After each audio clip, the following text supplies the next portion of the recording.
The Jallianwala Bagh Massacre, also known as the Amritsar Massacre, occurred on April 13, 1919, in Amritsar, Punjab, British India. This tragic event is one of the most infamous episodes of British colonial rule in India. Brigadier General Reginald Dyer ordered his troops to open fire on the unarmed crowd without warning. The firing lasted for about 10 minutes, using 1,650 rounds of ammunition. Official British reports stated 379 deaths and over 1,200 injuries, but Indian sources estimate the death toll to be over 1,000. The massacre was a response to widespread protests against the Rowlatt Act, which extended repressive wartime measures and curtailed civil liberties. The immediate cause of the gathering was the arrest of two prominent Indian leaders, Dr. Saifuddin Kichlu and Dr. Satyapal, who was advocating for Indian independence. The Jallianwala Bagh Massacre remains a poignant symbol of colonial brutality and a turning point in India's struggle for independence. Boer concentration camps, 1899 to 1902. During the Second Boer War, the British Empire established concentration camps in South Africa as part of their military strategy against the Boer guerrilla fighters. These camps became infamous for their horrific conditions and high mortality rates. The Boers employed guerrilla tactics, making it difficult for the British to secure a decisive victory. In response, the British adopted a scorched earth policy, destroying Boer farms and infrastructure to cut off supplies to the guerrillas.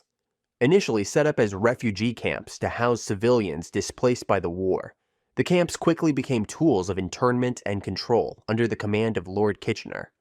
There were 45 camps for Boer internees and 64 for black Africans. The camps were overcrowded with poor sanitation and inadequate medical facilities. These conditions led to widespread disease and high mortality rates. Approximately 28,000 Boers, mostly women and children, died in the camps due to unsanitary conditions, disease, and malnutrition. Around 20,000 black Africans also perished in separate camps, where conditions were equally dire. The Boer War concentration camps are often cited as an early example of the use of internment camps in modern warfare, highlighting the brutal tactics employed by colonial powers. Suppression of the Mau Mau Uprising, 1952 to 1960. The Mau Mau Uprising, also known as the Mau Mau Rebellion or Kenya Emergency, was a significant anti-colonial movement in British Kenya. The British response to the uprising involved severe repression, including mass detentions, torture, and killings. The Mau Mau Uprising began in 1952 as a reaction to the economic and political marginalization of the Kikuyu people and other ethnic groups by British colonial rule. The movement aimed to reclaim land and achieve independence. Between 70,000 and 150,000 Mau Mau suspects were detained without trial in a network of camps. Conditions in these camps were dire, with widespread reports of torture, forced labor, and sexual abuse. Detainees faced systematic torture, including beatings, castration, and rape. Many were subjected to forced labor and lived in appalling conditions, leading to high mortality rates. Estimates of the number of deaths vary widely. Official British sources estimate around 11,000 Mau Mau and other rebels were killed, but some historians, like David Anderson, place the number at over 20,000. Caroline Elkins estimates that between 100,000 and 300,000 Africans are unaccounted for, suggesting the death toll could be much higher. In recent years, survivors of the Mau Mau Uprising have sought justice and compensation for the abuses they suffered. In 2013, the British government agreed to a settlement of nearly £20 million for thousands of Kenyans who were tortured during the uprising. Although no formal apology was issued, the suppression of the Mau Mau Uprising by British forces involved extensive human rights abuses, including mass detentions, torture, and killings, leaving a lasting impact on Kenya's path to independence and its historical memory. The Partition of India, in 1947, was a monumental event that led to the creation of two independent dominions, India and Pakistan. This division was marked by significant violence, mass migrations, and profound socio-political changes. The partition was formalized by the Indian Independence Act, passed by the British Parliament, which led to the end of British rule in India and the creation of two separate nations, India and Pakistan.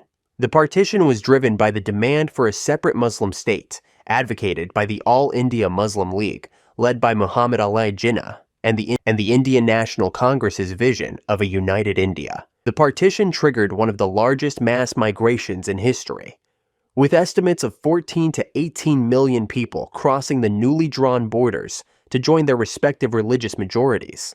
The partition was accompanied by unprecedented communal violence. Estimates of the death toll vary widely, ranging from 200,000 to 2 million, with most scholars accepting around 1 million deaths. The partition sowed seeds of enduring hostility and suspicion between India and Pakistan, leading to multiple wars and ongoing conflicts, particularly over the Kashmir region. The hurried and poorly planned partition of India in 1947 resulted in massive violence, the deaths of up to 1 million people, and the displacement of over 10 million, leaving a legacy of trauma and division that continues to affect the region to this day. The Bengal Famine of 1943 was a catastrophic event in British India, resulting in the deaths of an estimated 3 to 4 million people. The famine was exacerbated by British colonial policies and wartime exigencies. The famine occurred in the Bengal province of British India, present-day Bangladesh, and West Bengal during World War II, primarily in 1943 to 1944. The famine affected a population of approximately 60.3 million, with an estimated death toll ranging from 2.1 to 3.8 million people due to starvation, disease, and malnutrition. Despite the famine, the British continued to export rice from India to support the war effort in other parts of the empire, including the Middle East and Europe. The financing of military operations led to inflation, making food unaffordable for many Bengalis. A cyclone in October 1942 and subsequent crop diseases reduced the rice yield, but these were not the primary causes of the famine. The famine led to widespread starvation and diseases such as malaria, cholera, and dysentery, which were aggravated by malnutrition and unsanitary conditions. Millions of people were displaced as they migrated in search of food and relief, leading to further social and economic disruption. The Bengal Famine of 1943 is considered one of the most devastating famines in modern history and a significant example of the detrimental impact of colonial policies on subject populations. Cyprus Internment, 1955 to 1959. During the Cyprus emergency, British forces detained and tortured thousands of Cypriots suspected of being involved in the IOKA, Ethniki Organosis, Kyprian Agoniston insurgency. The IOKA was a Greek Cypriot nationalist guerrilla organization that sought to end British colonial rule and achieve enosis, union with Greece. The Cyprus emergency was an ethnic conflict between Greek Cypriots, who largely supported enosis, and Turkish Cypriots, who opposed it and supported partition. The conflict began in April 1955 and ended in March 1959 with the London-Zurich Agreements, which established Cyprus as an independent state. The British established several detention camps across Cyprus to hold suspected IOKA members and sympathizers. These camps were notorious for their harsh conditions and the use of torture. British forces employed various methods of torture, including beatings, waterboarding, flogging, sexual violence, mock executions. In 2012, the British Foreign Office released classified documents revealing admissions of torture and abuse by colonial officials. The legacy of these actions continues to impact the historical memory and relations between the UK and Cyprus. What other topic you want us to cover, please let us know in the comments.